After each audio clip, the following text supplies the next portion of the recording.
भगवत गीता। आप कौन सी बुक पढ़े? भगवत गीता। हरे कृष्ण। राधा कृष्ण तथा वृंदावन धाम की जय हो। श्री गोविंद गोपीनाथ तथा मदनमोहन वृंदावन में 3 अधिष्ठा विग्रह की जय हो। श्याम कुंड, राधा कुंड, गिरि गोवर्धन तथा यमुना की जय हो। कृष्ण और बलराम के बाल्य क्रीड़ा स्थल महावन की जय हो। जहाँ कृष्ण ने केशी राक्षस का वध किया था उस केशी घाट की जय हो। जहाँ कृष्ण ने अपनी मुरली से सब कुछ गोपियों को आकर्षित किया था उस बंसी वट की जय हो। ब्रज के द्वादश वनों की जय हो। जहाँ नंद नंदन श्री कृष्ण ने सब लीलाएं की। कृष्ण के लिए दिव्य माता पिता नंद और यशोदा की जय हो। राधा रानी और अंगद मंजरी के बड़े भाई श्री दामा सहित सब गो बालकों की जय हो। ब्रज के सब गाय बछड़ों की जय हो। राधा जी के दिव्य माता पिता विश्वभानु और कीर्तिदा की जय हो। संदीपनी मुनि की माता और मधुमंगल व नंदीमुखी की दादी एवं देव ऋषि नारद की जय हो। शिष्य पूर्णवासी की जय हो। ब्रज की युवा गोपियों की जय हो। पवित्र धाम के संरक्षणार्थ निवास करने वाले गोपेश्वर महादेव की जय हो। कृष्ण के ब्राह्मण सखा मधुमंगल की जय हो। जहाँ बलराम ने रास रचाया था उस राम घाट की जय हो। रोहिणी नंदन बलराम की जय हो। सब वृंदावन वासियों की जय हो। गर्वीले यज्ञेश ब्राह्मणों और पत्नियों की जय हो। कालियानाग की पत्नियों की जय हो जिन्होंने भक्ति के द्वारा गोविंद के चरण कमलों को प्राप्त किया। श्री रास मंडल की जय हो। राधा और श्याम की जय हो। कृष्ण की लीलाओं में सबसे मनोहर रास लीला की जय हो। समस्त रसों में रास स्वरूप माधुर्य रस की जय हो। भगवान कृष्ण ने परकीय भाव से जिसका प्रचार ब्रज में किया।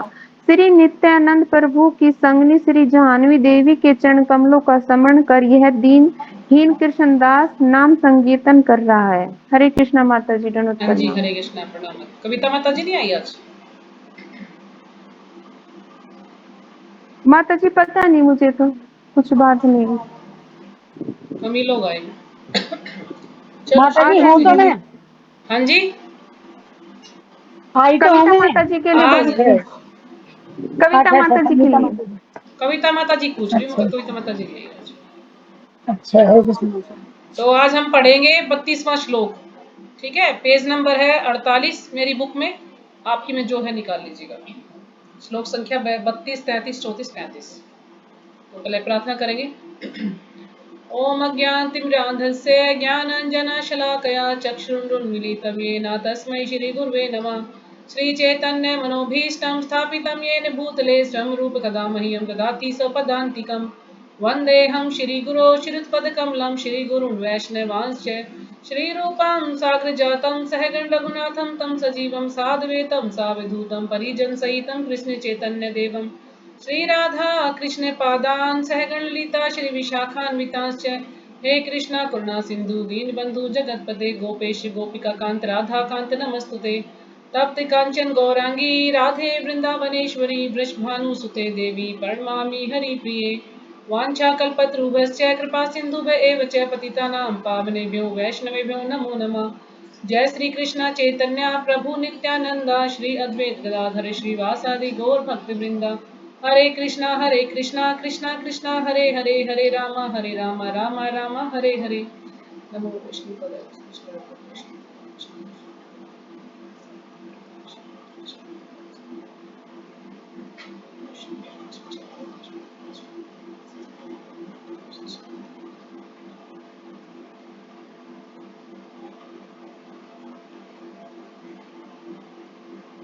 तो आज हम पढ़ेंगे 32, 33, 34, 35 श्लोक। तो कल हमने पढ़ा था 28वां, 29वां। तो इसमें जो है अर्जुन भगवान को कह रहे हैं कि पहले कि मेरा जो है गला सूख रहा है, अंग कांप रहे हैं, है ना। जब उन्हें पता लगा कि अब उनके जो सारे जितने भी संबंधी हैं उनके साथ उन्हें युद्ध करना पड़ेगा, तो अर्जुन नहीं चाहते थे कि वो किसी की भी हत्या करे, इसलिए उन्होंने जो है, जैसे आदमी जब बिल्कुल या तो भक्ति में बिल्कुल ज़्यादा, बहुत ही ज़्यादा भक्ति में इंसान हो जाता तो उसके अंदर ही अष्टविकार होते हैं, उसका गला सूख रहा है, शरीर काँप रहा है ना, पसीना आ रहा है, उसको मुंह से फेन निकल रहा है, तो ऐसा। लेकिन अर्जुन को ये आसक्ति के कारण हो रहा था, उसे था कि मैं अपने परिवारजनों को कैसे मार सकता हूँ, इनके साथ युद्ध कैसे करूँगा, तो इसलिए वो मतलब परेशान था और भगवान को बता रहा है कि तो उसके अंदर ये विकार हो रहे थे। फिर वो कह रहा है कि मेरा शरीर काँप रहा है, मेरे रोंगटे खड़े हो रही हैं, मेरा गांडीव धनुष मेरे हाथ से सरक रहा है, मेरी त्वचा जल रही है, क्योंकि उसके बिल्कुल हाथ ऐसे हो गए जैसे बस गांडीव अब छूट जाएगा उसके हाथ से, तो गांडी को भी संभाल नहीं पा रहा था वो, जबकि उस गांडीव से उसने इतने सारे युद्ध लड़े थे, इतने सारे लोगों को जो है मारा था, लेकिन अब वो बिल्कुल डर रहा था। क्यों? क्योंकि आसक्ति के कारण, उसको अपने परिवारजनों से बहुत आसक्ति थी, तो इसलिए वो परेशान था। फिर आगे जैसे बता रहे, मैं असमर्थ हूँ, मैं खड़ा नहीं हो सकता, मेरा सिर चक रहा है, मैं सब कुछ भूल रहा हूँ। क्यों? मुझे अमंगल के कारण दिखाई दे रही है, उनको पहले ही दिखाई दे गया था कि जितने भी ये लोग युद्ध में खड़े हैं ये सब मेरे द्वारा मारे जाएंगे, तो मैं नहीं चाहता कि मैं किसी की जो है जान लूं। लेकिन भगवान क्या कहते हैं कि सब कुछ, जितने भी लोग हैं पहले से ही मारे जा चुके हैं, तुम तो क्या हो, निमित्त मात्र हो, यानी तुम तो सिर्फ माध्यम हो। नाम होगा तुम्हारा कि अर्जुन ने इसको मारा है, लेकिन करने वाला तो मैं हूं, मैं पहले इनको मार चुका हूं, तुम तो सिर्फ निमित्त मात्र हो, इसलिए युद्ध करो, क्योंकि क्षत्रियों का धर्म क्या है, युद्ध करना। तो तुम जो है अपने कर्तव्य से पीछे नहीं हट सकते हैं, तुम्हें युद्ध करना ही पड़ेगा। तो ये जो है पूरी चर्चा, पूरे इसमें भगवद गीता में यही चर्चा चलती रहेगी, अर्जुन क्वेश्चन करेंगे और भगवान आंसर देंगे। आखिर में जाके भगवान अर्जुन जो है बिल्कुल भगवान को गुरु मान लेते हैं और हाथ जोड़ के खड़े हो जाते हैं कि जैसा आपको ठीक लगे वैसा आप कीजिए। इतने ये स्टोरी ऐसे ही चलती रहेगी इसमें। तो अब हम आगे पढ़ते हैं इसमें।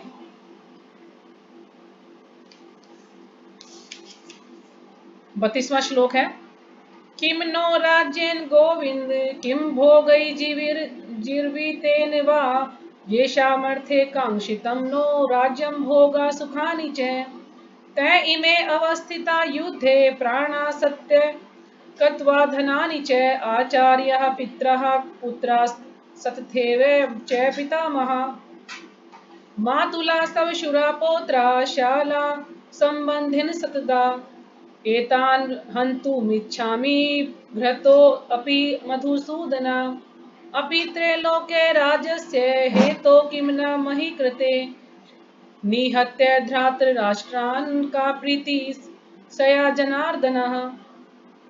किम क्या लाभ न हमको राज्येन राज्य से गोविंद हे कृष्ण, किम क्या भोगई भोग से जीवितेन जीवित रहने से वा अथवा येषाम जिनके अर्थे लिए कांक्षितम इच्छित है न हमारे द्वारा राज्यम राज्य भोगा भौतिक भोग सुखानी समस्त सुख च भी ते वे इमे ये अवस्थिता स्थित युद्धे युद्ध भूमि में प्राणान जीवन को त्यागत्वा त्याग कर धनानि धन को च भी आचार्य गुरुजन पितरः पितृगण पुत्रः पुत्रगण तथा और एवं निश्चय ही च भी पितामह पितामह मातुला मामा लोग श्वशुरा ससुर पौत्र पौत्र श्याला साले संबंधिनः संबंधी तथा तथा एतान ये सब मैं कभी नहीं हंतुम मारना इच्छामी चाहता हूँ घृतः मारे जाने पर अपि भी मधुसूदन हे मधु असुर के मारने वाले कृष्ण अपि तो भी त्रैलोक्य तीनों लोकों के राजस्य राज्य के हेतु विनिमय में किम नु क्या कहा जाए मही कुते पृथ्वी के माता जी लिए। आपको हरे कृष्ण माता जी कौन सा पढ़ रहे हो आप? माता जी 32वां श्लोक है, 32, 33, 34, 35 ये 4 श्लोक इकट्ठे हैं, मैं इनके शब्द अर्थ पढ़ रही हूँ अभी। अच्छा इकट्ठे पढ़ रहे सारे ने? इकट्ठे ही है माता जी, ये सारे इकट्ठे दिए हुए तो इकट्ठे ही पढ़े जाएंगे ये, इनके मैं शब्द दूसरे अर्थ के पढ़ ना रही हूँ। दूसरे के पहले ना। पहले अध्याय का ओहो, 35वां मैं दूसरे के में काटे बैठी पहले हूँ। अध्याय का, अभी दूसरा सॉरी अध्याय सॉरी। स्टार्ट हुआ है। राजस्य राज्य के हेतु विनिमय में किम नु क्या कहा जाए, मही कुते पृथ्वी के लिए, निहत्य मारकर धृतराष्ट्र के पुत्रों को, न हमारी का क्या प्रीति प्रसन्नता सयात होगी, जनार्दन हे जीवों के पालक। तो अभी हम पढ़ते हैं अनुवाद। हे गोविंद, हमें राज्य सुख अथवा इस जीवन से क्या लाभ। तो यहाँ अर्जुन कह रहे हैं कि हे गोविंद, गोविंद किसको कहते हैं, जो कि गायों को आनंद देने वाले और अपनी जो इंद्रियां हैं इंद्रियों के वश में रखने वाले, तो कहते हैं ऋषिकेश, यानी इंद्रियों को आनंद देने वाले और गोविंद को ये गायों को आनंद देने वाले। तो इनको कहता गोविंद, उनका नाम दिया हमने क्योंकि गाय उन्हें काफी पसंद थी भगवान को। हमें राज्य सुख अथवा इस जीवन से क्या लाभ है, क्योंकि जिन सारे लोगों के लिए हम उन्हें चाहते हैं वे ही इस युद्ध में भी खड़े हैं। तो अर्जुन कह रहे हैं कि जिन लोगों के लिए हम राज्य चाहते हैं, तो जब ये लोग सारे युद्ध भूमि में खड़े हैं, सारे मारे जाएंगे, तो इस राज्य का, इस सुख का क्या लाभ है। जब ये लोग चले ही जाएंगे, हम इनके साथ रह ही नहीं पाएंगे अपनी खुशी बांटने के लिए, तो क्या फायदा है इनका राज्य का। हे मधुसूदन, मधु राक्षस को मारने वाले, तो इसलिए उनका नाम मधुसूदन पड़ गया।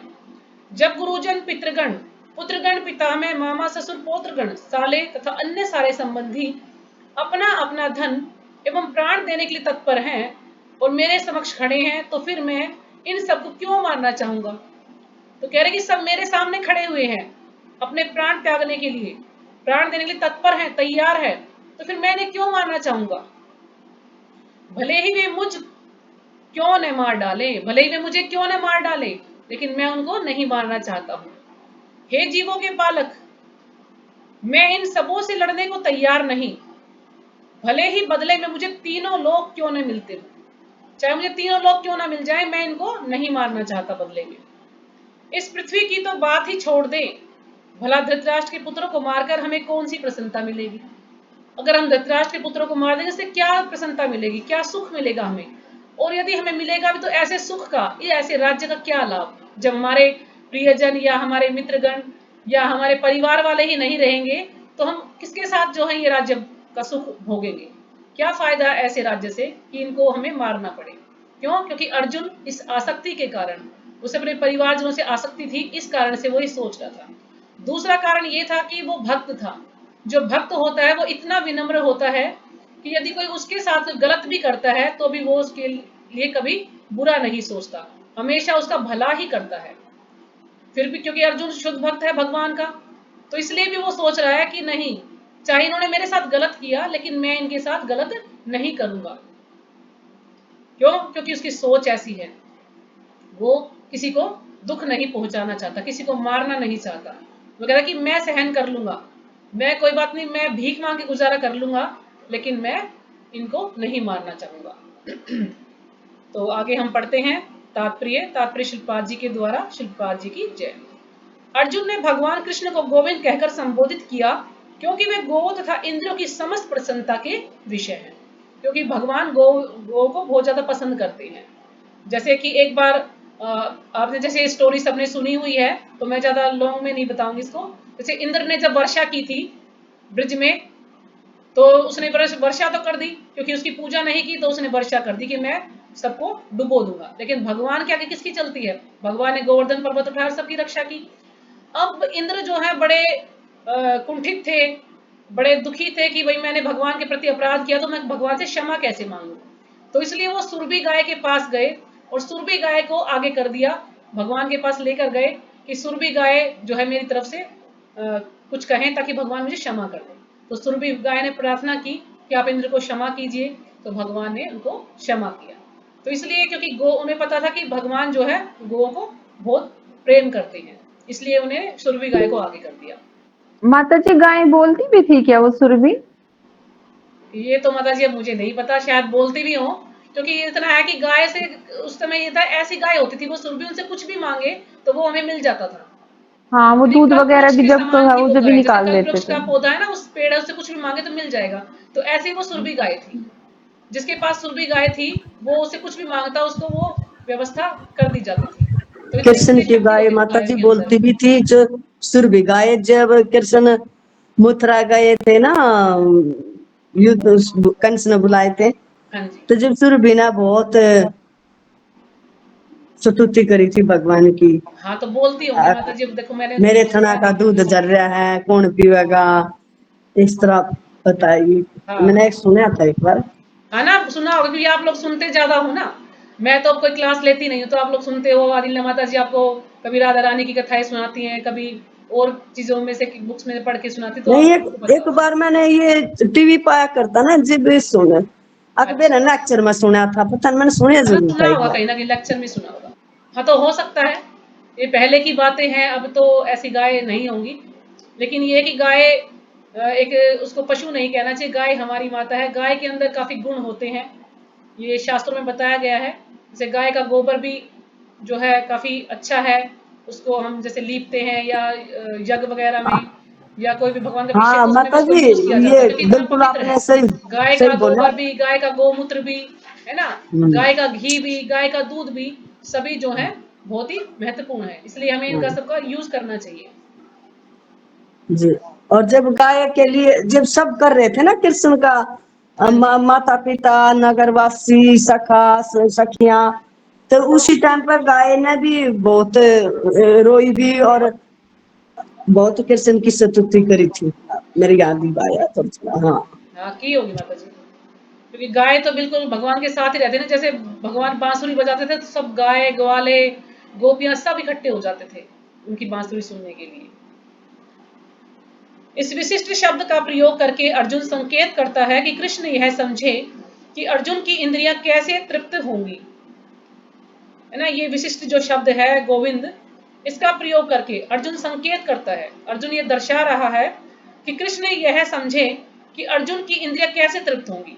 यानी जो अर्जुन है वो क्या सोच रहा है कि भगवान को ये सोचना चाहिए कि अर्जुन की इंद्रियों को कैसे तृप्त करे, जबकि ये गलत है ना। वो अपनी इंद्रियों को तुष्ट करने के लिए सोच रहा है कि भगवान को मेरे बारे में सोचना चाहिए कि मेरी इंद्रियां कैसे तृप्त होंगी।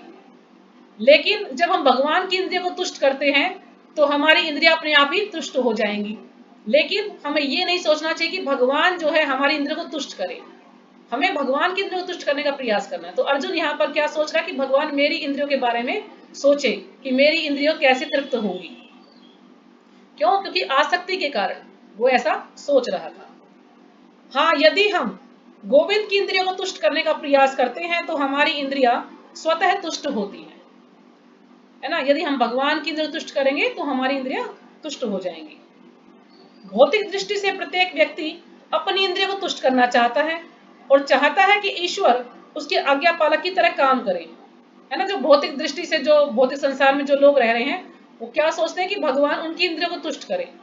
और जैसे हम किसी को आज्ञा देते हैं, आप ये कार्य कीजिए मेरा, तो भगवान भी हमारे आज्ञा पालक बन के रहे, हमारे अनुसार कार्य करें।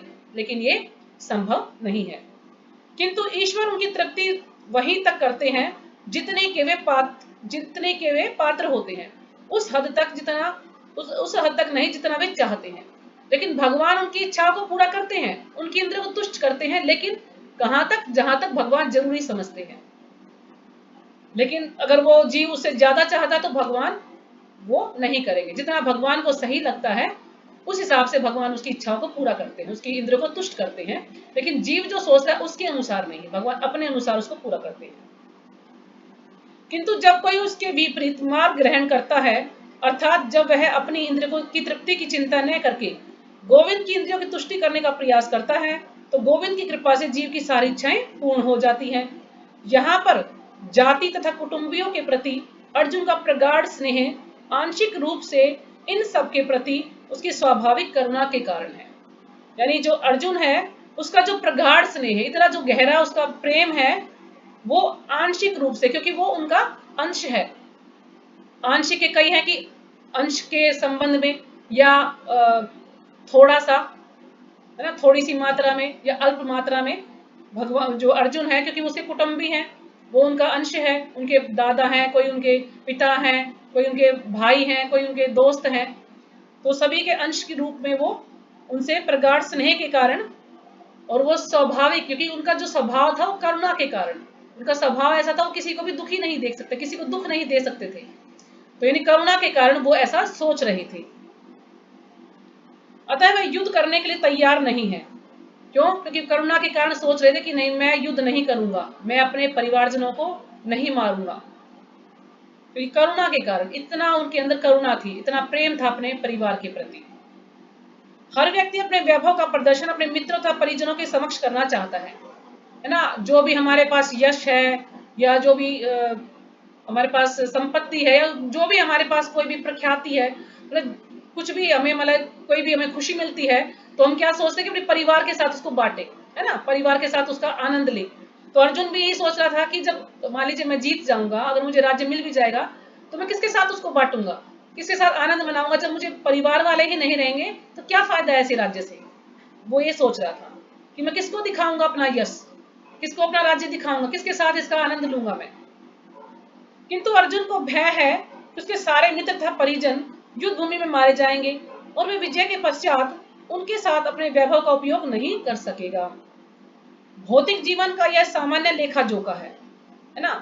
भौतिक जीवन का ये सामान्य लेखा जोखा है, किंतु आध्यात्मिक जीवन इससे सर्वथा भिन्न होता है। कि भौतिक जीवन में ऐसा देखने में पाया जाता है ना, लेकिन जो आध्यात्मिक जीवन है वो इससे अलग होता है बिल्कुल।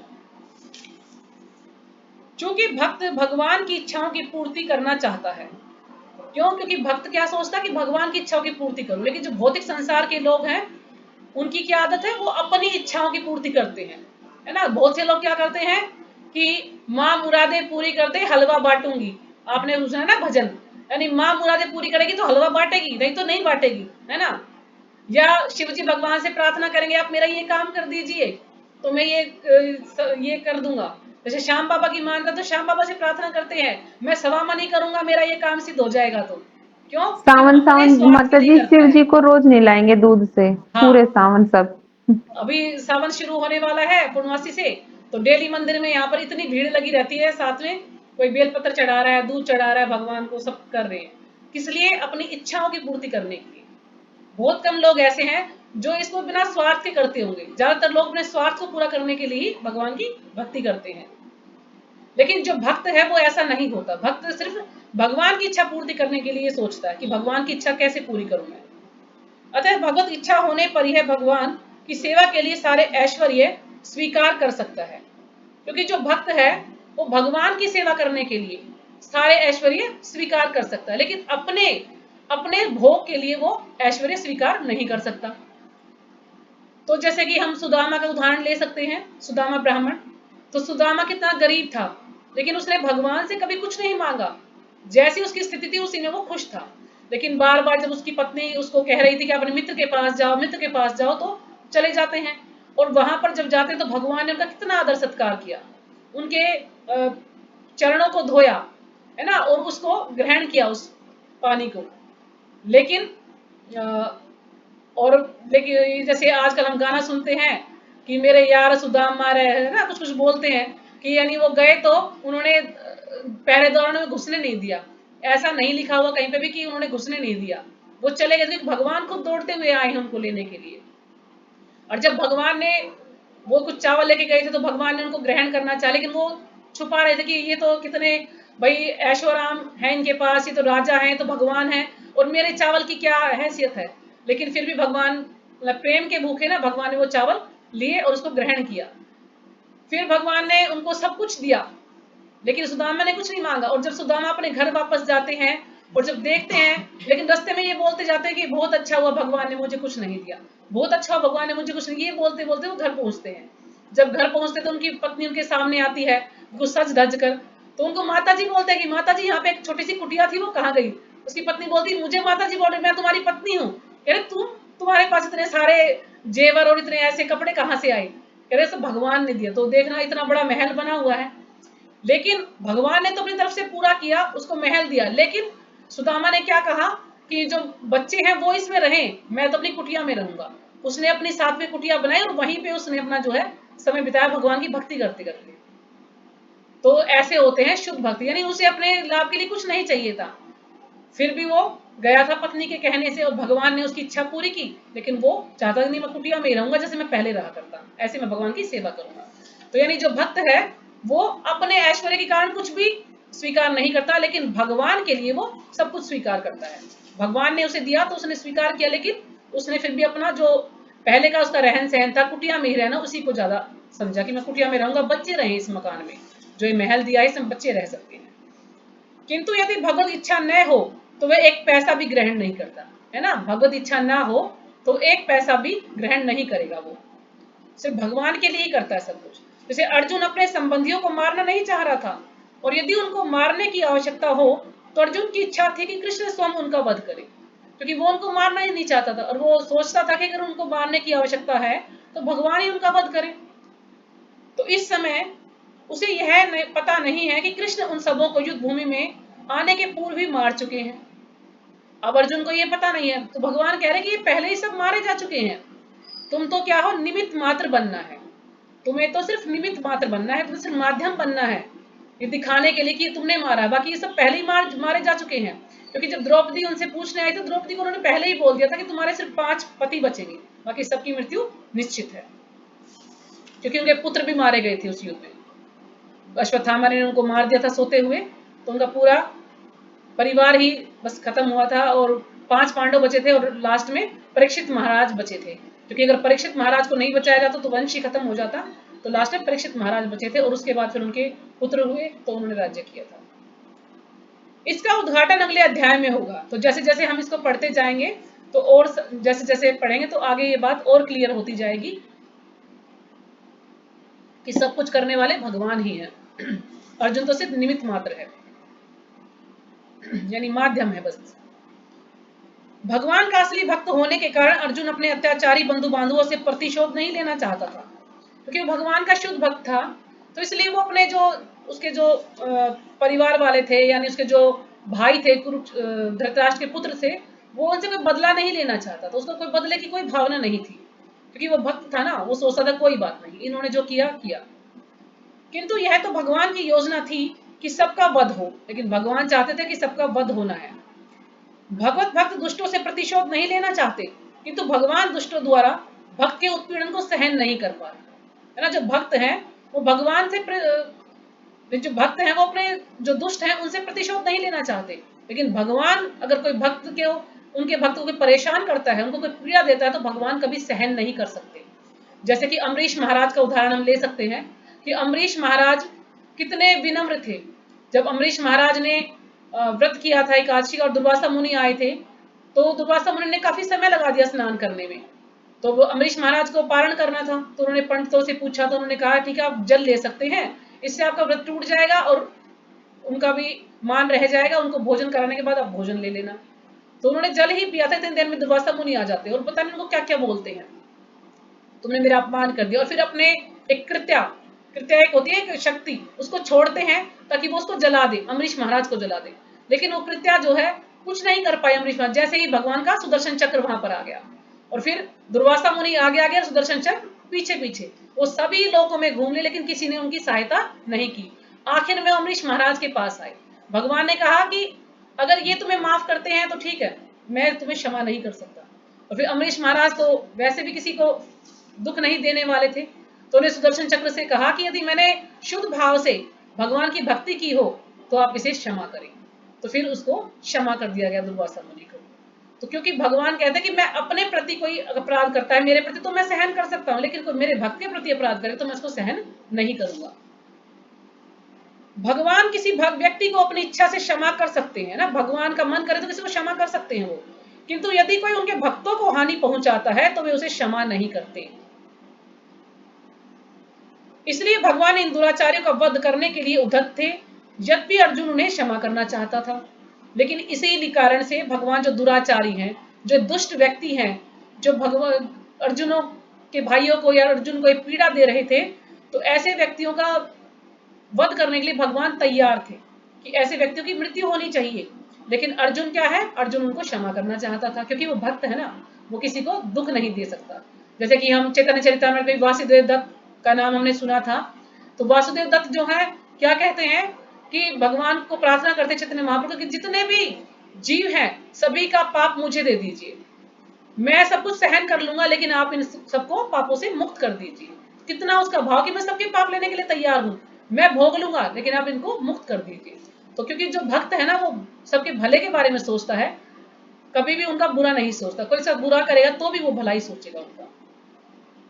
तो अगला अगला श्लोक पढ़ते हैं, 36वां। माता जी क्या नाम बताया आपने उस भक्त का? वासुदेव दत्त, चैतन्य वासुदेव दत्त, चैतन्य चरितामृत में आता है इसका वर्णन।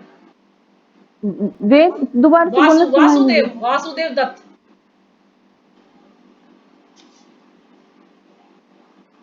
पाप में वाश्रेद, पाप में वाश्रेद दस्मानः तवैताना ततायन तस्मान्नार्हा वयं हन्तुं धार्तराष्ट्रान् सबान्धवान् स्व स्वजनं हि कथं हत्वा सुखिनः श्याम माधव। पापम पाप एवं निश्चय ही आश्रित लगेगा, असमान हमको हतवा मारकर, एतान इन सब, आतताइन आतताइयों को, तस्मात् अतः न कभी नहीं, अर्हा योग्य, वयम हम, हंतुम मारने के लिए, धार्तराष्ट्रान धृतराष्ट्र के पुत्रों को, स बांधवान उनके मित्रों सहित, स्वजनम कुटुंबियों को, ही निश्चय ही कथम कैसे, हथवा मारकर, सुखी नहा सुखी, श्याम हम होंगे, माधव हे लक्ष्मीपति कृष्ण। यदि हम ऐसे आतताइयों का वध करते हैं तो हम पर पाप चढ़ेगा, अतः यह उचित नहीं होगा कि हम धृतराष्ट्र के पुत्रों तथा उनके मित्रों का वध करें। अब अर्जुन क्या बोल रहे हैं कि यदि हम ऐसे आतताइयों का, ऐसे दुराचारी व्यक्तियों का, ऐसे दुष्ट पापियों का यदि हम वध करते हैं तो हमें पाप लगेगा। तो ये उचित यही होगा कि हम धृतराष्ट्र के पुत्रों का वध ना करें। हे लक्ष्मीपति कृष्ण। अब लक्ष्मीपति क्यों कहा है? क्योंकि लक्ष्मी के पति हैं वो भगवान श्री कृष्ण, तो उनका एक नाम लक्ष्मीपति है। इससे हमें क्या लाभ होगा? और अपने ही कुटुंबियों को मारकर हम किस प्रकार सुखी हो सकते हैं? कि हम अपने ही परिवार वालों को मार दे तो इससे हम कैसे, किस प्रकार सुखी होंगे? हमें कैसे सुख मिलेगा ऐसे? तो इसलिए मैं चाहता हूं कि इनका वध ना करें। तो तात्पर्य तो यहाँ पर जो वैदिक शास्त्र हैं उनके अनुसार 6 प्रकार के आतताई हैं, उनका यदि हम वध करते हैं तो हमें पाप नहीं लगेगा। ठीक है, तो ये 6 प्रकार के आतताई इसमें दे रखे हैं, आप सुने। वैदिक आदेशानुसार आतताई 6 प्रकार के होते हैं। पहला, विष देने वाला। यदि कोई विष देता है तो उसे हम मार सकते हैं, उसे हम दंड दे सकते हैं, हमें अपराध नहीं लगेगा। घर में अग्नि लगाने वाला, कोई हमारा घर जला दे तो उसको हम दंड दे सकते हैं। घातक हथियार से आक्रमण करने वाला, कोई कैसा ऐसा घातक हथियार से कोई हम पर आक्रमण करे, हमें कोई नुकसान पहुंचाए, तो ऐसे लोगों को भी हम दंड दे सकते हैं। धन लूटने वाला, दूसरे की भूमि हड़पने वाला और पराई स्त्री का अपहरण करने वाला। तो ये 6 प्रकार के अपराध ऐसे हैं, यदि कोई ऐसा करता है तो हम ऐसे व्यक्ति को दंड दे सकते हैं, हम उसको मार सकते हैं, तो इससे हमें कोई अपराध नहीं लगेगा। तो ऐसे आतताइयों का तुरंत वध कर देना चाहिए, क्योंकि इनके वध से कोई पाप नहीं लगता है। ठीक है, जैसे कई बार बोलते हैं ना, सांप भी जैसे कि आ जाता है, अगर सांप कहीं खेत वगैरह में है तो उसको नहीं मारना चाहिए, लेकिन अगर सांप इस जगह पे है, मान लीजिए हमारे घर पे या किसी ऐसे स्थान पे जहां से ये हो कि ये किसी लोगों को नुकसान पहुंचा सकता है, तो सांप को भी मारा जा सकता है, तो उससे हमें कोई अपराध नहीं होगा। अगर सांप ऐसे किसी स्थान पर है कि औरों को नुकसान हो सकता है तो उसको मार सकते हैं। आतताइयों का इस तरह वध करना किसी सामान्य व्यक्ति को शोभा दे सकता है, किंतु अर्जुन कोई सामान्य व्यक्ति नहीं है, है ना। जो आतताई हैं, जो दुराचारी हैं, उनका वध करना सामान्य व्यक्ति को शोभा दे सकता है, लेकिन अर्जुन क्या है? वो सामान्य व्यक्ति नहीं है, वह स्वभाव से साधु हैं, अतः वह उनके साथ साधुवत व्यवहार करना चाहता था, क्योंकि वो शुरू से साधु हैं, भगवान के भक्त हैं, तो वो सबके साथ ऐसा ही व्यवहार करना चाहते हैं। किंतु इस प्रकार का व्यवहार क्षत्रिय के लिए उपयुक्त नहीं है। वो तो अपनी तरफ से साधु का व्यवहार करना चाहते हैं, लेकिन जो क्षत्रिय है, क्षत्रिय के लिए व्यवहार उचित नहीं है, उपयुक्त नहीं है, क्योंकि क्षत्रिय का धर्म है युद्ध करना, उसका कर्तव्य है कि उसको युद्ध करना ही पड़ेगा। जो आतताई हैं तो उनको मारना ही पड़ेगा।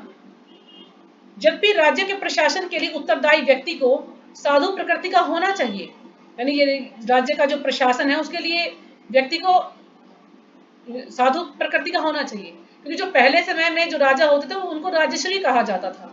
राजश्री यानी वो राजा भी थे और ऋषि भी होते थे, इन्हें धर्म का भी ज्ञान था और वो ऋषि भी थे, इस तरह से भगवान के बारे में भी जानते थे, अपनी प्रजा की रक्षा करते थे, लेकिन वो युद्ध भी करते थे, इसलिए उनको राजश्री कहा जाता है। जैसे परीक्षित महाराज हैं, उनको राजश्री कहा गया है।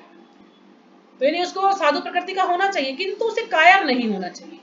नहीं वो साधु प्रकृति लेकिन वो कायर ना हो कि नहीं नहीं मतलब मैं इनका युद्ध, मैं इनको नहीं मानूंगा, मतलब इस प्रकार से कायर नहीं होना चाहिए। उसको अगर युद्ध करना है तो उसको युद्ध भी करना चाहिए, और जहां पर उसको ऋषि बनने की आवश्यकता है, साधु बनने, तो वहां पर वो उसको वैसा व्यवहार करना चाहिए। उदाहरणार्थ भगवान राम इतने साधु थे कि आज भी लोग राम राज्य में रहना चाहते हैं। तो यहाँ भगवान राम का उदाहरण लिया गया है कि भगवान राम इतने साधु थे कि आज भी लोग राम राज्य में रहना चाहते हैं ना, सभी लोग चाहते कि राम राज्य फिर से आए, जब भगवान राम के समय में था। किंतु उन्होंने कभी कायरता प्रदर्शित नहीं की, है ना, कभी उन्होंने ऐसा नहीं दर्शाया कि वो कायर है। रावण अतताई था क्योंकि वह राम की पत्नी सीता का अपहरण करके ले गया था, किंतु राम ने उसे ऐसा पाठ पढ़ाया जो विश्व इतिहास में बेजोड़ है ना। तो आप सबने रामायण सुनी है, तो किस प्रकार से उन्होंने रावण को मारा था। बेजोड़ यानी ऐसा अद्वितीय उदाहरण है ये, मतलब इसके समान और कोई दूसरा उदाहरण हो नहीं सकता। बेजोड़ का अर्थ ये है, किसके समान कोई दूसरा उदाहरण नहीं हो सकता। जो भगवान राम ने किया, उसको मृत्युदंड दिया। अर्जुन के प्रसंग में विशिष्ट प्रकार के अत्यायों से भेंट होती है, और जो अर्जुन का प्रसंग है यानी अर्जुन के संबंध में जो विशेष प्रकार के अत्याय हैं उनसे भेंट होती है। ये है उसके निजी पितामह, यानी उनके परिवार वाले ही हैं ये 6 अत्याई, यानी उनके निजी पितामह हैं, आचार्य हैं, मित्र हैं, पुत्र हैं, पौत्र हैं इत्यादि। इन्हीं के साथ उन्हें युद्ध करना है। इसलिए अर्जुन ने विचार किया कि उनके प्रति वह सामान्य अत्याइयों जैसा कटु व्यवहार ना करे। तो अर्जुन ने देखा कि ये परिवार वाले हैं, तो उसने विचार किया कि जैसे हम अत्याइयों के साथ जो व्यवहार करते हैं अपने परिवार वाले के साथ ऐसा व्यवहार ना करें। क्योंकि इसमें से सारे उदाहरण देख सकते हैं, क्योंकि दुर्योधन ने पहले विष दिया था भीम को, तो ये भी एक अपराध किया उसने। फिर उन्होंने उनको जलाकर मारने की कोशिश की, है ना, फिर घातक हथियार से आक्रमण करने की कोशिश की, फिर उनकी पत्नी का जो है चीरहरण किया, उनकी भूमि को भी हड़पना चाहता था ना, कितने सारे ही अपराध जो है उन्होंने किए हुए थे। तो इसलिए भगवान चाहते थे कि ऐसे लोगों को मार देना चाहिए, इनका जिंदा रहना कोई जरूरी नहीं है। लेकिन अर्जुन अलग साधु व्यवहार के थे, विनम्र थे, तो इसलिए वो चाहते थे कि नहीं मैं अपने परिवार वालों को नहीं मार सकता। इसके अतिरिक्त साधु पुरुषों को तो क्षमा करने की सलाह दी जाती है। तो अर्जुन कहते हैं कि साधु पुरुषों को तो कि साधु पुरुषों के लिए ऐसे आदेश हैं, नहीं यहाँ से पढ़ना कि इसके अतिरिक्त साधु पुरुषों को तो क्षमा करने की सलाह दी जाती है, यानी ऐसा कहा जाता है कि जो साधु पुरुष हैं उन्हें ऐसे लोगों पर दया करनी चाहिए जो कि अपराधी हैं, तो उनको ऐसे कठोर दंड नहीं देना चाहिए। साधु के बारे में ये कहा गया है। लेकिन साधु पुरुषों के लिए ऐसे आदेश किसी राजनीतिक आपातकाल से अधिक महत्व रखते हैं, लेकिन ऐसे आदेश किसी राजनीतिक आपातकाल से अधिक महत्व रखते हैं। यानी जब युद्ध करने का समय है तो उन्हें युद्ध करना चाहिए, लेकिन अगर व्यक्ति ऐसे हैं पहले के तो उन पर दया की जा सकती है, लेकिन ये ऐसे व्यक्ति की दया करने के लायक ही नहीं है, तो ऐसे लोगों को मारा जा सकता है। यानी जो राज्य के लिए जो ज्यादा जरूरी है हमें वो कार्य करना चाहिए। इसलिए अर्जुन ने विचार किया कि राजनीतिक कारणों से स्वजनों का वध करने की अपेक्षा धर्म तथा सदाचार की दृष्टि से उन्हें क्षमा कर देना श्रेष्ठकर होगा।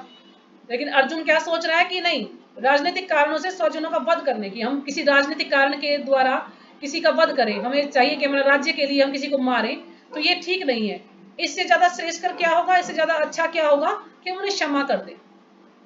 लेकिन भगवान नहीं चाहते थे, भगवान चाहते कि नहीं ऐसे जो दुष्ट लोग हैं उनका वध होना चाहिए। अतः क्षणिक शारीरिक सुख के लिए इस तरह वध करना लाभप्रद नहीं होगा। लेकिन जो अर्जुन है वो सोचते हैं कि नहीं क्षणिक शारीरिक सुख के लिए, यानी थोड़े से सुख के लिए हम इनका वध कर दें, तो ये लाभप्रद नहीं होगा, यानी सही नहीं होगा कि हम अपने थोड़े से सुख के लाभ के लिए हम इनको मार दें। अंततः जब सारा राज्य तथा उसे प्राप्त सुख स्थायी नहीं है, तो फिर अपने स्वजनों को मारकर वह अपने ही जीवन तथा शाश्वत मुक्ति को संकट में क्यों डाले। तो फिर अर्जुन कह रहे हैं कि जब सारा राज्य प्राप्त करने वाले जो भी सुख हमें मिलेगा वो स्थायी नहीं है, है ना। इस संसार में, भौतिक संसार में कोई भी सुख स्थायी नहीं है, सुख है फिर दुख है। फिर दुख है, फिर सुख है, मतलब बदलता रहता है, यानी कोई स्थिर नहीं है एक जगह पे। तो फिर अपने स्वजनों को मारकर अपना जीवन तथा शाश्वत मुक्ति को संकट में क्यों डालें? यानी जब स्थायी नहीं है यहाँ पर कुछ भी, तो फिर क्यों इनको मारे हम, और इनको मारकर जो हमारी शाश्वत मुक्ति है उसको हम संकट में क्यों डालें? है ना, कि हमें जो मुक्ति चाहिए, कि हम भगवान के धाम जाना चाहते हैं, मोक्ष चाहिए, तो फिर इनको मारकर क्यों हमें मुक्ति के लिए संकट खड़ा कर दे? क्यों हम अपराधी बने? क्यों हम पाप के भागी बने इनको मारकर? उसका ये सोचने का ढंग था। अर्जुन द्वारा कृष्ण को माधव अथवा लक्ष्मीपति के रूप में संबोधित करना भी सार्थक है। यानी वो उनको माधव, माधव का क्या है कि मा मीन्स लक्ष्मी और धव मीन्स कृष्ण, तो माधव यानी लक्ष्मी के पति और लक्ष्मीपति तो लक्ष्मी के पति, तो दोनों का सेम ही अर्थ है। तो उनको अलग अलग नामों से पुकारता है, कृष्ण, माधव, जनार्दन, लक्ष्मीपति, गोविंद। तो इस प्रकार से वो अलग अलग नाम भगवान के लेता है। तो ये जो उनको इस नाम से संबोधित करना भी अपने आप में एक सफलता है, ये सार्थक है। वह लक्ष्मीपति कृष्ण को यह बताना चाह रहा था कि वे उसे ऐसा काम करने के लिए प्रेरित ना करें जिसे अनिष्ट हो। तो भगवान को यह समझाना चाह रहा था कि ऐसा कोई कार्य करने के लिए मत कहिए जिससे कोई अनिष्ट हो, यानी किसी का बुरा हो। किंतु कृष्ण कभी भी किसी का अनिष्ट नहीं चाहते। भक्तों का तो कदापि नहीं, लेकिन कृष्ण कभी किसी का बुरा नहीं चाहते, और जो भक्त हैं उनका तो कभी बुरा नहीं चाहते। लेकिन भगवान का तो यही था कि वो जो 6 प्रकार के आतताई हैं, तो ऐसे लोगों को मार देना चाहिए, ऐसे लोगों को जीवित नहीं छोड़ना चाहिए। तो अर्जुन को समझा रहे हैं, लेकिन अर्जुन अपने परिवार से आसक्ति के कारण ऐसा कर रहा है। तो अगला श्लोक पढ़ते हैं, 37वां और 38वां। यद पयते न पश्यन्ति लोभो बृहत् चेतसः कुलक्षय कृतं दोषं मित्रद्रोहे च पातकम् कथं न ज्ञेयं स्माभिः पापादस्मानिर्वर्तितुं कुलक्षय कृत दोषं प्रपश्यद्भिर्जनार्दन यदि यदि अपि भी एते ये न नहीं पश्यन्ति देखते हैं लोभ से उपहत अभिभूत चेतस चित्त वाले कुलक्षय कुलनाश कृतम किया हुआ दोषम दोष को मित्रद्रोहे मित्रों से विरोध करने में च भी पातकम पाप को कथम क्यों न नहीं ज्ञेयम जानना चाहिए अस्माभि हमारे द्वारा पापात पापों से अस्मात् इन निवर्तितुम बंद करने के लिए कुलक्षय वंश का नाश कृतम हो जाने पर दोषम अपराध प्रपश्यद भी देखने वालों के द्वारा जनार्दन हे कृष्ण, हे जनार्दन। अब जनार्दन का क्या अर्थ है? असुरों का नाश करने वाले, असुरों को पीड़ा देने वाले, इसलिए उनको जनार्दन कहा गया है। यद्यपि लोभ से अभिभूत चित्त वाले ये लोग अपने परिवार को मारने या अपने मित्रों से द्रोह करने में कोई दोष नहीं देखते कि हे जनार्दन, यद्यपि जो लोभ से अभिभूत होते हैं, यदि अभिभूत यानी वशीभूत होते हैं, जो लोभ के कारण, है ना, जो लोभ के वश में होते हैं यानी वशीभूत होते हैं, ऐसे चित्त वाले यानी ऐसे हृदय वाले जो लोग हैं, ऐसे मन वाले जो लोग हैं, अपने परिवार को मारने या मित्रों से द्रोह करने में कोई दोष नहीं देखते, है ना। जिसके अंदर लोभ है, जो लोभ में कहते हैं ना, लोभ में धंसा हुआ है, तो वो ऐसा अपने मित्रों के प्रति जो मित्रों से द्रोह करने में कोई दोष नहीं देखता। जो इस प्रकार के जो लोग हैं वो कोई दोष नहीं देखते, यानी वो लोभ के कारण। किंतु हम लोग जो परिवार के विनष्ट करने में अपराध देख सकते हैं, लेकिन हम तो अपने परिवार को विनष्ट करने में अपराध देख सकते हैं कि हम अपराध कर रहे हैं उनको मारकर। लेकिन जो लोभ के वशीभूत हैं वो ऐसा नहीं देख पाते कि यदि उन्होंने उनको मार दे, है ना, या उनको दंड दे, तो ऐसा नहीं देख पाते। लेकिन हम तो ऐसे लोग हैं कि अगर कोई परिवार के प्रति अगर विनष्ट करने में कोई हम अपराध देख सकते हैं। ऐसे पाप कर्म में क्यों प्रवृत्त हो? जब हमें पता है कि हम किसी को मारेंगे तो हमें पाप लगेगा, तो फिर हम ऐसे कर्मों में ऐसे कर्म क्यों करें, है ना। यानी ऐसे पाप कर्म में क्यों प्रवृत्त हो, यानी ऐसे कर्म क्यों करें हम कि हमें पता है कि इससे हमारा अनिष्ट होगा, हम अपराधी बनेंगे अपने परिवार का ही जो है मारकर, तो फिर हम ऐसे कार्य में क्यों लगे। तात्पर्य श्रीपाद जी के द्वारा, श्रीपाद जी की जय। क्षत्रिय से यह आशा नहीं की जाती कि वे अपने विपक्षी दल द्वारा युद्ध करने या जुआ खेलने का आमंत्रण दिए जाने पर मना करें। तो तो क्षत्रिय का एक कर्तव्य है, यदि कोई उसे ललकारता है ना, कोई युद्ध के लिए उसे बुलाता है, ललकारता है कोई विपक्षी दल, तो उसका कार्य है कि उसको युद्ध करना पड़ेगा, वो युद्ध से पीछे नहीं हटता। ये क्षत्रिय का धर्म है, उसका कर्तव्य है। ऐसी अनिवार्यता में अर्जुन लड़ने से नकार नहीं सकता। मतलब ये जरूरी है, आवश्यक है कि अर्जुन ऐसे में मना नहीं कर सकता यदि कोई उसको युद्ध के लिए बुला रहा है, युद्ध के लिए ललकार रहा है तो। क्योंकि उसको दुर्योधन ने के दल ने ललकारा था, है ना, दुर्योधन का जो दल था उसने उसको ललकारा था युद्ध के लिए। इस प्रसंग में अर्जुन ने विचार किया कि हो सकता है दूसरा पक्ष इस ललकार के परिणामों के प्रति अनभिज्ञ हो। तो लेकिन जो अर्जुन क्या सोचता है इसके संबंध में, अर्जुन सोचता है कि दूसरा पक्ष इस ललकार के परिणामों के प्रति अनभिज्ञ हो, यानी वो मुझे ललकार रहे हैं युद्ध के लिए, लेकिन वो उसके परिणाम से अनभिज्ञ है, यानी अनजान है, उन्हें ये नहीं पता कि इस युद्ध का परिणाम क्या होगा, कि सभी लोग मारे जाएंगे। तो उन्हें हो सकता है ये ज्ञात ना हो, इसलिए वो मुझे युद्ध के लिए ललकार रहे हों।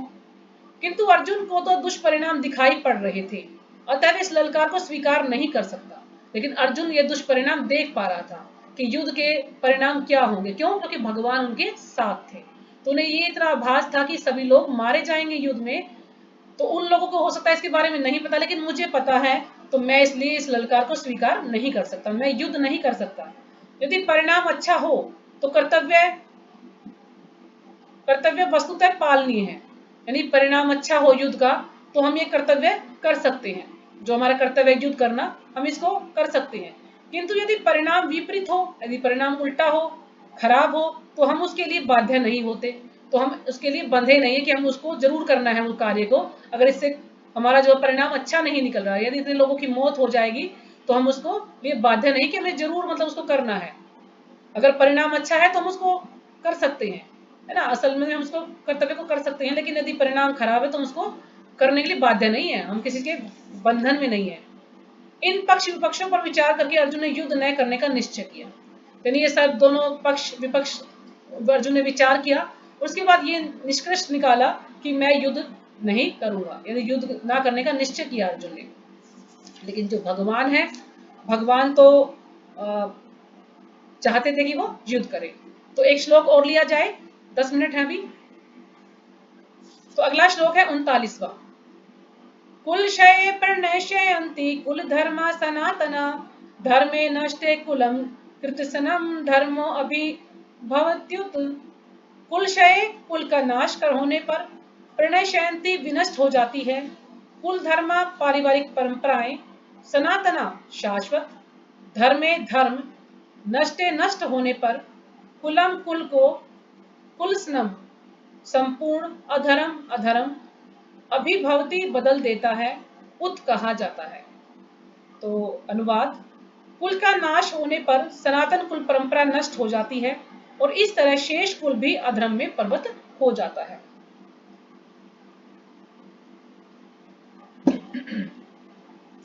अब जो अर्जुन है वो युद्ध के परिणाम देख पा रहे थे कि युद्ध होगा तो क्या होगा, ये सभी लोग मारे जाएंगे।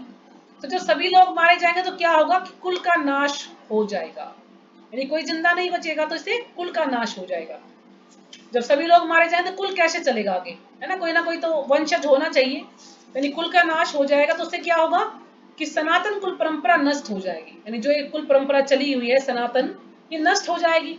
और उससे क्या होगा, इस तरह शेष कुल भी धर्म अधर्म में परिवर्तित हो जाता है, यानी जो थोड़ा बहुत जो शेष बचा है जो कुल वंश, वो भी अधर्म में परिवर्तित हो जाता है। यानी कहने का अर्थ क्या है कि यानी जो हमारे इतने बड़े बुजुर्ग हैं, पितामह हैं, हमारे पिता हैं या ताऊ हैं, जितने भी बड़े बड़े हैं, यदि ये सभी लोग मारे जाएंगे तो हमारा कुल कैसे चलेगा। यानी जब कहते हैं ना कि घर में जब बड़े बुजुर्ग होते हैं तो उनका हाथ हमारे सिर पर रहता है, यानी कोई भी विपत्ति आती है तो हमारा साथ देते हैं, यानी वो देख पाते हैं उस चीज को, और हमको गलती करते हैं तो हमें रोक पाते हैं कि नहीं नहीं तुम ये गलती कर रहे हो। तो ये होता है बुजुर्गों का काम। तो जब कोई बुजुर्ग रहेगा ही नहीं तो कौन रोकेगा, अगर कोई गलतियां कर रहा है तो उसे कोई रोक नहीं पाएगा। तो इसलिए जो थोड़ा बहुत जो कुल बचेगा, थोड़े बहुत जो लोग बचेंगे, वो भी अधर्म में परिवर्तित हो जाएंगे, नहीं वो भी अधर्म में लग जाएंगे, क्योंकि उनको कोई होगा नहीं समझाने वाला। तो ये उनका तात्पर्य है, वो ऐसा समझाना चाहते हैं। तात्पर्य, वर्णाश्रम व्यवस्था में धार्मिक परंपराओं के अनेक नियम हैं। अब जो वर्णाश्रम व्यवस्था है, जैसे कि हमारे जो 4 आश्रम है ना, ब्राह्मण, क्षत्रिय, वैश्य, शूद्र, ये तो हमारे 4 वर्ण हैं। और क्या बोलते हैं उसको, गृहस्थ आश्रम है जैसे कि हमारा, है ना, गृहस्थ, वानप्रस्थ, सन्यास। तो इस प्रकार से वो ये वर्ण व्यवस्था है। तो वर्ण व्यवस्था में धार्मिक परंपराओं के अनेक नियम है ना, कुछ काफी नियम दिए गए हैं उसमें कि कोई भी यदि वर्ण व्यवस्था के अनुसार कार्य करता है तो कहते हैं कि 100 जन्मों तक यदि कोई वर्ण व्यवस्था के अनुसार कार्य करता है तो वो ब्रह्मा की पदवी उसको मिल जाती है, वो ब्रह्मा बन सकता है 100 जन्मों तक यदि वो वर्ण व्यवस्था का के अनुसार अपना जीवन जीता है। तो इसलिए वर्ण व्यवस्था बहुत जरूरी है। प्रभुपाद जी ने इस पर जो है काफी बताया है। जैसे एक श्लोक है उसमें भगवद गीता में श्लोक है, चातुर्वर्ण मया सृष्टम गुण कर्म विभागशा। यानी ये जो हमारे जो भी वर्ण है, हमारे कर्मों के अनुसार ये 4 वर्ण और ये 4 आश्रम बनाए गए हैं। तो वर्णाश्रम व्यवस्था में धार्मिक परंपराओं के अनेक नियम हैं जिनकी सहायता से परिवार के सदस्य ठीक से उन्नति करके आध्यात्मिक मूल्यों की उपलब्धि कर सकते हैं। यदि हम वर्ण व्यवस्था के अनुसार कार्य करते हैं तो जितने भी परिवार के सदस्य हैं वो क्या कर सकते हैं, अच्छे से उन्नति कर सकते हैं, प्रगति कर सकते हैं और आध्यात्मिक मूल्यों की उपलब्धि कर सकते हैं। यानी वो अच्छे से कार्य करेंगे वर्णाश्रम में तो आध्यात्मिक मूल्यों की उपलब्धि यानी वो कर सकते हैं, यानी आध्यात्मिकता में उनकी प्रगति हो सकती है, क्योंकि जो आध्यात्मिक जो भी धर्म के जो कार्य हैं उनको अच्छे से कर पाएंगे। परिवार में जन्म से लेकर मृत्यु तक के सारे संस्कारों के लिए व्योवर्ध लोग उत्तरदायी होते हैं। और अब परिवार में जन्म से लेकर मृत्यु तक जितने भी हमारे संस्कार होते हैं उसके लिए जो व्योवर्ध है यानी जो बुजुर्ग लोग हैं वो उत्तरदायी होते हैं, है ना। उनको पता है कि कैसे संस्कार किए जाते हैं, कैसे उनको जो है समझाते हैं कि कौन सा संस्कार करने। जैसे जन्म होता है जब भी संस्कार होता है ना, जब फिर विवाह हो, जन्म के बाद भी कई संस्कार होते हैं। टोटल 16 संस्कार होते हैं हमारे जन्म से लेकर मृत्यु तक। तो जैसे इसमें कुछ मेन होते हैं, जैसे जन्म होता है जब संस्कार किया जाता है, फिर शादी होती तो संस्कार किया जाता है, और फिर जब मृत्यु होती है तो अंत्येष्टि संस्कार किया जाता है। तो 3-4 प्रमुख है, वैसे 16 संस्कार बताया है। अगर कोई 16 संस्कार करवाए तो ज्यादा अच्छा रहता है, लेकिन इतना लोगों को ज्ञान भी नहीं है आज के समय में और कोई ज्यादा जानता नहीं है, तो इसलिए सिर्फ जन्म के समय संस्कार कराया जाता है, विवाह के समय कराया जाता है और मृत्यु के समय तो होता ही है। तो ये 2-3 संस्कार के बारे में लोगों को पता है। यानी अर्जुन कह रहे हैं कि जो व्योवर्ध है, जो बुजुर्ग लोग हैं, वो उत्तरदायी होते हैं इस संस्कारों के लिए। किंतु इन व्योवर्धों की मृत्यु के पश्चात संस्कार संबंधी पारिवारिक परंपराएं रुक जाती हैं। लेकिन जब बुजुर्ग लोग रहेंगे ही नहीं तो इनके पश्चात जो संस्कार संबंधी जो भी कार्य हैं, जो परंपराएं, वो सब रुक जाएंगी और परिवार के जो तरुण सदस्य बचे रहते हैं वे अधर्म में व्यसनों में प्रवृत्त होने से मुक्ति लाभ से वंचित रह सकते हैं। और इसके बाद जब बुजुर्ग लोग नहीं रहेंगे, हमारे पिता में नहीं रहेंगे, तो जो तरुण लोग हैं, जो थोड़े से जो बच्चे होंगे, जो उस परिवार में जो बचेंगे, तो वो भी अधर्म कार्यों में लग सकते हैं, है ना, और उससे वो मुक्ति लाभ करना चाहेंगे, यानी जो मुक्ति लाभ से वंचित रह सकते हैं। यानी जो उन्हें लाभ प्राप्त करना है, जो संस्कार वो करते हैं, उनसे जो लाभ होगा उससे वो वंचित हो जाएंगे यदि वो अधर्म के कार्य में लग जाएंगे। तो जब भी आपने ये महसूस भी किया होगा, जब हमारे घर में यानी सास ससुर है या माँ बाप है, बड़े कोई होते हैं, तो बच्चों को चिंता नहीं रहती कि कुछ भी होगा तो माँ बाप देख लेंगे। लेकिन जब वो नहीं होते तो सारी जिम्मेदारी बच्चों पर पड़ जाती है। अब उन्हें कोई ज्ञान देने वाला नहीं होता कि सही ज्ञान कौन दे उनको, तो किसी बाहर वाले से पूछते तो बाहर वाला जरूर उनको सही ज्ञान देगा, हो सकता है वो गलत दे। तो फिर ऐसे जो बच्चे हैं वो अधर्म में चले जाएंगे जब उनके ऊपर कोई भी बड़ा नहीं होगा उनको समझाने वाला, यानी किसी का भी इसको डर नहीं होगा। जैसे हमें डर होता है ना कि हमारे माँ बाप अगर गलती करेंगे तो हमें डांट देंगे, तो अब जब हमें डर नहीं होता तो जरूर हम कुछ ना कुछ गलत कार्य में लगते हैं। तो ये अर्जुन यही समझा रहे हैं कि जब कोई बड़ा घर में रहेगा नहीं तो ये जो बच्चे होंगे, जो शेष जो बचेंगे परिवार में, वो भी अधर्म में लग सकते हैं। इसलिए फिर इस प्रकार से जो आध्यात्मिकता से जो मुक्ति लाभ उसको होगा वो उससे वंचित रह जाएंगे, वो उसके बारे में नहीं सोच पाएंगे। अतः किसी भी कारणवश परिवार के व्योवर्धों का वध नहीं होना चाहिए, यानी किसी भी कारण से जो परिवार के जो बड़े बुजुर्ग हैं उनका वध नहीं होना चाहिए। ठीक है, तो यहीं पे विराम करते हैं। यदि किसी कुछ समझ ना आया हो तो पूछ सकते हैं, या इसमें जो थोड़ी कोई कमी रहेगी तो हम कल इसको फिर दोबारा से पढ़, क्योंकि मैंने इसको तैयार नहीं किया, मैंने इसको पढ़ दिया जितना मुझे समझ आया। तो अगर कोई कमी लगी है तो हम कल इसको दोबारा से ले सकते हैं इसको। माता जी, इसमें हाँ जी। वर्ण आश्रम और गृहस्थ आश्रम और तीसरा कौन सा था? देखा ये इसमें ब्राह्मण ब्रह्मचर्य ग्रस्त वानप्रस्थ और सन्यास ऐसे होता है। मतलब 25 साल तक तो ब्रह्मचर्य में रहता है इंसान, उसके बाद फिर वो ग्रस्त में जा सकता है 25 साल के बाद, और जब 50 साल हो जाते हैं 50 साल के बाद वो वानप्रस्थ में जाता है, और जब 75 साल का हो जाता है तो उसके बाद वो सन्यास ग्रहण कर लेता है। तो पहले के समय में क्या था कि लोग वन में चले जाते थे, उसको कहते हैं वानप्रस्थ। लेकिन अब ऐसा वातावरण नहीं है, तो घर में ही रहकर हम वानप्रस्थ में रह सकते हैं। वानप्रस्थ का मतलब क्या है कि हमें उससे आसक्ति नहीं रखनी अपने परिवार वालों से। जैसे कुछ होता है ना कि परिवार में बड़े हैं और बार बार टोका टिप्पणी जैसे करते हैं ना, नहीं ये नहीं ऐसे करो वैसे करो, बच्चे उसको पसंद नहीं करते। तो यानी हम उनसे अनासक्त रहना चाहिए। अगर बच्चे हमसे कुछ पूछते हैं तो हमें जवाब देना चाहिए, उनको कुछ समझाना चाहिए। लेकिन बच्चे हमें नहीं पूछते तो ठीक है, अपना भगवान का नाम लिया जाए शांति से, ज्यादा आसक्ति ना रखी जाए उनसे। तो ऐसा हमें अपना स्वभाव बनाना चाहिए। वानप्रस्थ का ही अर्थ होता है। और ग्रस्त में तो जैसे कि आपको पता ही, ग्रस्त में हम जैसे अगर हम ग्रस्त भी दो प्रकार के हैं, एक ग्रस्त होता है, गृह मेधी होता है।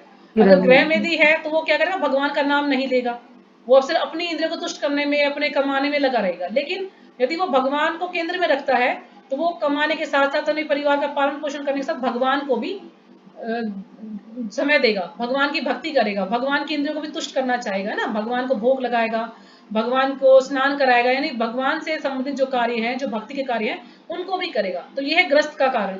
मतलब ग्रस्त का कर्तव्य क्या है कि भगवान को केंद्र में रखे और अपने परिवार के प्रति भी कार्य करे। लेकिन जो गृह मेधी होता है वो सिर्फ अपने परिवार के प्रति कार्य करता है, भगवान को भूल जाता है, भगवान को याद नहीं रखता। तो इसलिए दो प्रकार के ग्रस्त बताए गए। और सन्यासी तो ऐसे होते हैं, अगर वो सन्यास ले लिया उन्होंने तो फिर वो अपने परिवार के बारे में कभी नहीं सोचते। यहाँ तक कि जिस गांव में उनकी पत्नी रहती है वो उस गांव में भी नहीं जाते कभी सन्यासी लोग। वो सभी चीजों से अनासक्त होते हैं, सिर्फ भगवान का नाम लेते हैं। उन्हें कोई भी आसक्ति, किसी प्रकार की कोई इच्छा उनकी नहीं रहती, सिर्फ भगवान का नाम ही लेते हैं क्या है। हाँ जी। और हरे किसी को कुछ कृष्ण पूछना? माता हाँ जी, जी, हरे विनोद कृष्ण। प्रणाम। बहुत बहुत हाँ। धन्यवाद आपका इतनी अच्छी क्लास, इतने अच्छे समझाने के लिए। हरे कृष्ण माता बस जी, माता जी, विनोद प्रणाम। गुरु महाराज की कृपा है, भगवान की थोड़ा बहुत जो बता पा रही हूँ। अगर किसी को कुछ भी कमी लगी हो, कुछ समझ नहीं आया हो, तो आप लोग पूछ सकते हैं मुझसे, दोबारा तिबारा मैं उसको बता दूंगी और अच्छे समझाने का प्रयास करूँ। ठीक है। कृष्णा माता जी। ठीक है हाँ माता जी, जी। हरे कृष्ण। हरे कृष्ण माता जी, विनोद प्रणाम। प्रणाम माता जी। वाञ्छा कल्पतरुभ्यश्च कृपा सिन्धुभ्य एव च पतितानां कृष्णा पावनेभ्यो माता जी वैष्णवेभ्यो प्रणाम। सभी का बहुत बहुत धन्यवाद। आप सभी लोग लेफ्ट कर सकते हैं। धन्यवाद।